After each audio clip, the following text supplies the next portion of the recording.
Le samedi 9 octobre 2021, s'est tenu au Centre international de conférences de Bamako, CICB, le deuxième congrès ordinaire des femmes et jeunes du parti Yolma Le Changement avec pour objectif principal de gagner plus dans les prochaines élections en 2022. L'occasion pour les femmes et jeunes du parti d'échanger sur les élections de 2022 dans le but de mobiliser les femmes et jeunes du Mali autour du parti Yolma, le parti du vrai changement et l'alternance démocratique en République du Mali. L'ouverture des travaux de ce deuxième congrès ordinaire du parti a été présidée par le président national du parti, Dr Youssouf Diawara. Elle a enregistré la présence de Moussa Mara, ancien président et président d'honneur du parti, Madame Korotou Moubalo, présidente nationale des femmes du parti, Diakari Diakité, président du comité exécutif des jeunes du parti, Madame Douambia Adam Sangaré et Issa Dabo, coprésident de la commission d'organisation des congrès des femmes et des jeunes,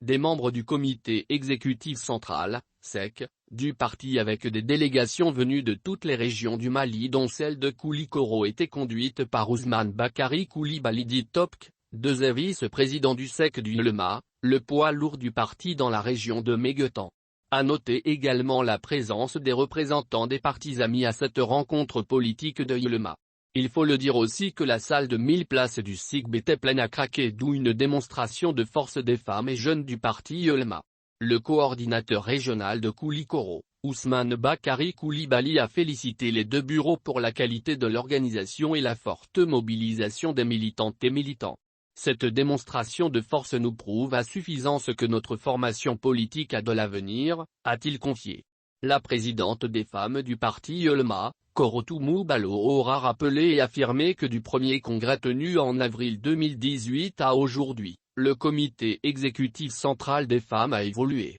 Ne comptant que quelques cellules à sa création, réparties entre les régions et les communes du district de Bamako, il compte aujourd'hui plus d'une centaine de cellules. Elle s'est également dit très optimiste quant à l'atteinte des objectifs du parti. En 11 ans d'existence, le parti Yolma continue son ascension et n'est qu'à quelques encablures de l'atteinte à l'un de ses objectifs majeurs, c'est-à-dire la présidence de la République du Mali, a-t-elle souhaité. Madame Korotou Moubalo a ainsi salué et remercié le comité exécutif central de Yolma dirigé par le Dr Youssouf Diawara, pour son engagement à l'organisation de ce congrès tout en adressant une mention spéciale à son président qui a été d'une aide inestimable grâce à ses conseils, sa disponibilité et ses encouragements, aussi bien qu'au Dr Abdoulaye Konaré, troisième vice-président du SEC et vice-président en charge des bureaux des jeunes et des femmes, qui n'a ménagé ni son temps ni son énergie pour leur accompagner et, les braves dames de Yolma pour leur engagement, leur détermination,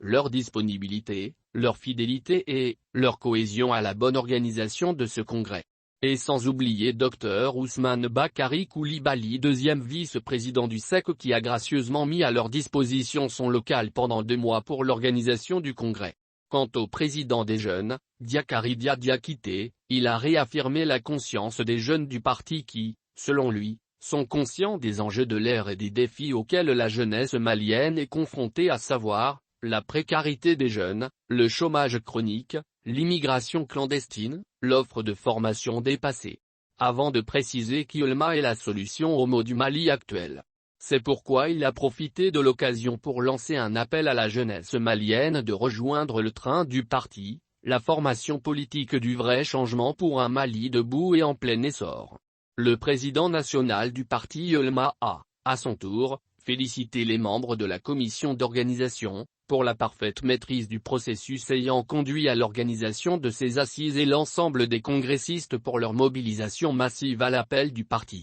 Pour la réussite du parti aux élections à venir, le président Diawara a tenu engager les militantes et militants à renforcer leur citoyenneté et à développer leurs compétences.